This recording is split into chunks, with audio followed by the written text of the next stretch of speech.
Hello friends, welcome back. M K teaching study परिवार में स्वागत है आप सभी का।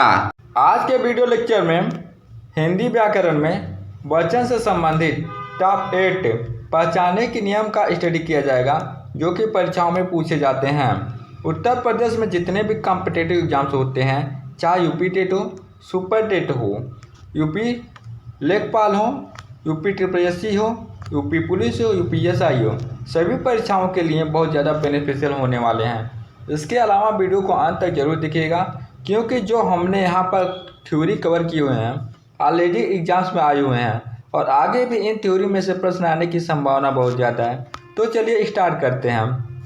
आपके स्क्रीन पर पहला शब्द है वचन।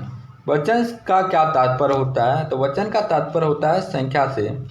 यानी का वचन का अभिप्राय क्या होता है? तो वचन का अभिप्राय संख्या से होता है। और यहाँ पर संख्या वचन दो प्रकार के होते हैं। पहला है आपका एक वचन, दूसरा है द्विवचन। हिंदी में ये दो वचन हो गए।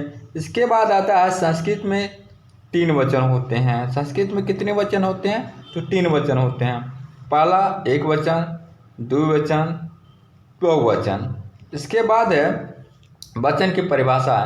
तो वचन की परिभाषा के रूप में शब्द के जिस रूप से एक अथवा अनेक का बोध हो तो उसे ही व्याकरण में वचन के नाम से जानते हैं। इसके बाद आता है वचन पहचानने के प्रमुख नियम।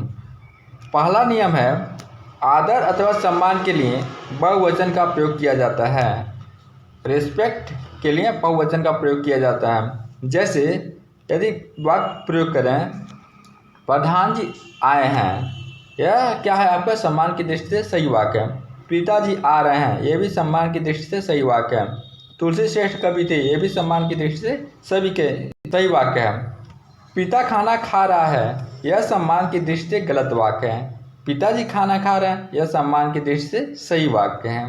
इसके बाद आता है दूसरा नियम, संबंध दर्शाने के लिए एक वचन का प्रयोग किया जाता है। जैसे पापा, मम्मी, दादा, दादी, चाचा, चाची, रानी आदि शब्द। इसके बाद है तीसरा नियम, कुछ शब्द नित्य बहुवचन में आते हैं। जैसे आंसू, दर्शन, अक्षत, रोम। यह क्या है? रोम रोमा वाला है। इसके बाद हो गया आपका बाल, हस्ताक्षर, समाचार, ऊँट, आशीर्वाद, होश, प्राण। ये सभी के सभी शब्द नित्य बहुवचन में आते हैं। इसके बाद है चौथा नियम, कुछ शब्द नित्य एक वचन में आते हैं। जैसे द्रव्यवाचक पदार्थ हमेशा एक वचन में आते हैं। पानी, दूध, लस्सी, पनीर, दही, घी, तेल आदि। तथा माल, जनता, सामान, सामग्री, सोना आदि शब्द भी एक वचन में आते हैं।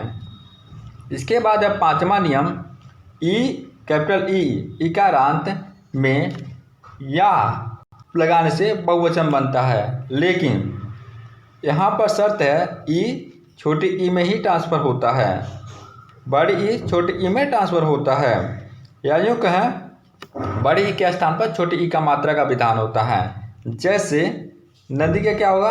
नदियाँ, नित्य का नीतियाँ, लड़की का लड़कियाँ, रीत का रीतियाँ, जात का जातियाँ आदि शब्द। यहाँ पर सभी के सभी चंद्र बिंदु होंगी। क्या होंगी? चंद्र बिंदु होंगी। इसके बाद है आपका, देखिए यहाँ पर नदी जो शब्द है यहाँ पर बड़ी ई है, लेकिन यहाँ पर जैसे ही बहुवचन बनाया गया है, यहाँ का प्रयोग हुआ है, तो यह बड़ी छोटी ई में परिवर्तन हो गया है। इसके बाद नीति जो कि छोटी ई है, तो छोटी ई में ही परिवर्तित है। यह शब्द आपको ध्यान में रखना है।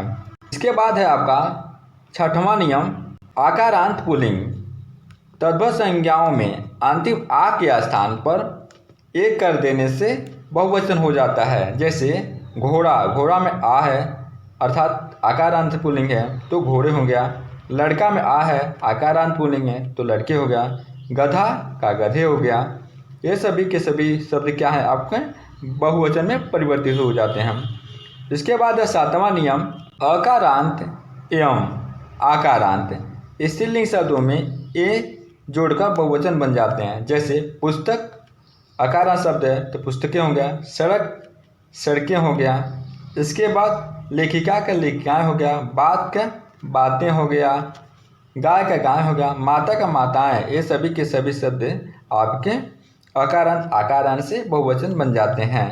इसके बाद है आपका 8वां नियम तथा यह आपका लास्ट नियम है या यूँ के अंतिम नियम है, ऊ का प्रयोग करके भी बहुवचन बनाते हैं। जैसे कथा का कथाओं हो गया, साधु साधुओं, माता माताओं आदि शब्द बहुवचन होते हैं। दोस्तों, अगर आप इस वीडियो से संबंधित कोई सुझाव देना चाहते हैं तो कमेंट बॉक्स में सुझाव जरूर दीजिएगा। तो आज के वीडियो में बस इतना ही। Thank you and take care. जय हिंद, जय भारत, वंदे मातरम।